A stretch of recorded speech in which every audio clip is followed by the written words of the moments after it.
My name is Tina, and I have come from Vasant Kunj, Right. and I'm a homemaker. You're a homemaker. And I've done numerology. Wow.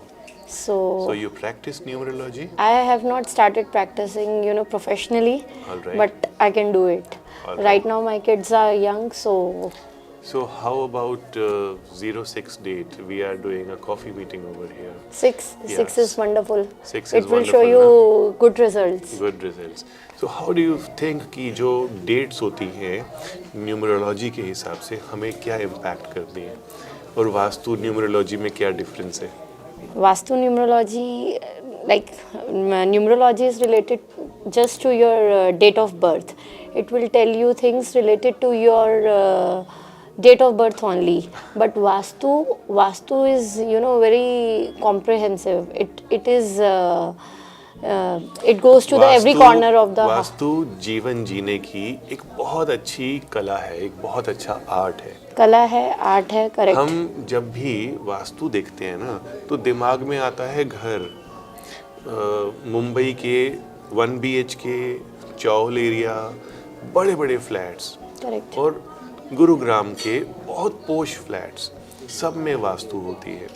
तो numerology is something where your subconscious is associated कि ये number मेरे लिए अच्छा है, ये number नहीं अच्छा है। लेकिन वास्तु की जो टर्म्स होती हैं वो कहती हैं कि हम एनवायरनमेंट को ही ठीक कर देंगे, हम आपकी सोच को ही ठीक कर देंगे, हम आपको बिना किसी वजह के खुश कर देंगे। करेक्ट। तो जब हम खुश रहते हैं तब लाइफ में ना हमें न्यूमरोलॉजी देखनी है ना कुछ देखना है। तो vastu is something which is always acceptable. Yes. अब बताइए आपकी क्या क्वेरीज हैं?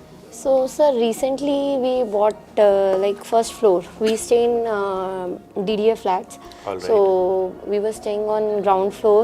So recently we bought first floor, like 2 years back something. So there was a tenant staying. तब तक तो I didn't have any issues. So now the tenant has moved to a new house. My whole family was staying on ground floor. So sir जो अब उनका जो DDA flats में जो garage होता है, गैरेज जो मतलब फर्स्ट फ्लोर ओनर्स को या दोज हु स्टे अबव, बताइए, मैं समझ रहा हूँ। वो सर ग्राउंड फ्लोर में आ गया। मतलब ग्राउंड फ्लोर में now we are utilizing that garage as a store room. Alright. और that comes in east direction. Alright. East direction. आप लोग कहाँ फर्स्ट फ्लोर पे रहते हैं? नहीं, फर्स्ट फ्लोर तो we just bought, we are not utilizing it. You are not utilizing? We are utilizing on for drying clothes purpose.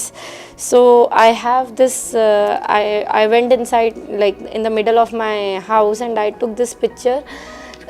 So this garage is coming in this direction, ठीक है, east आपने direction, बोला east में आ रहा है। east direction of ground floor, and ठीक we are है। using it now. Okay. तो sir, will it have any impact or of consequences? Course, east बहुत अच्छी डायरेक्शन है, सूर्य उदय की दिशा है, भगवान इंद्र की दिशा है। अगर यहाँ पे गैराज है और आपकी गाड़ी भी पार्क होती है, जनरली मैंने देखा है कि फ्लैट्स में, ऐसे फ्लैट्स में गाड़ी पार्किंग छोड़ के हम उसको एक रफ स्टोर बना देते हैं। करेक्ट। तो वो आपको बहुत ट्रबल कर सकता है। उसको खाली करवाइए, Okay. नीट एंड क्लीन करके आप उसमें लाइट ग्रीन कलर करवाइए, ओके। एंड एक लाइट ऐसी रखिए कि शाम को जलाएं, अगली सुबह बंद कीजिए। Okay. So that will help you a lot. Okay. और sir we are using first floor but we have not started living on it, like we are Alright. using for drying purpose and keeping unwanted stuff on the first ठीक है, floor. ठीक है। So what do you suggest, should we use it or no? जब टीना जब कोई भी property unused होती है, उस अनयूज्ड चीज को आपने कभी देखा है कि आप एक कपड़ा लीजिए, फ्रेश कपड़ा, उसको आप एक कोने पे रख दीजिए। कोने पे रखने के बाद 10 दिन तक उसको मत छुइए, उसके पास मत जाइए। उसके अंदर एनवायरमेंटल डस्ट तो होगी ही होगी, ओवरऑल आसपास की जो नेगेटिव एनर्जीज हैं वो भी उसमें एब्जॉर्ब हो जाएंगी। तो ऐसे ही हमारे घर होते हैं, अगर हम उसको डंप कर देते हैं, उसको यूज़ नहीं करते, तो वो हमें प्रॉब्लम देने लगते हैं। आप उस प्रॉपर्टी को थोड़ा यूज़ कीजिए, डेली जाइए, उसमें कोई जिम बना लीजिए, या ओवरऑल बिना किसी वजह के 1-2 बारी दिन में लाइट ज़रूर जलाइए और म्यूज़िक ज़रूर चलाइए। Okay. बस इतना Or we करना can है। get cleaning done now. Of course cleaning अगर होती है तो बहुत अच्छी बात है।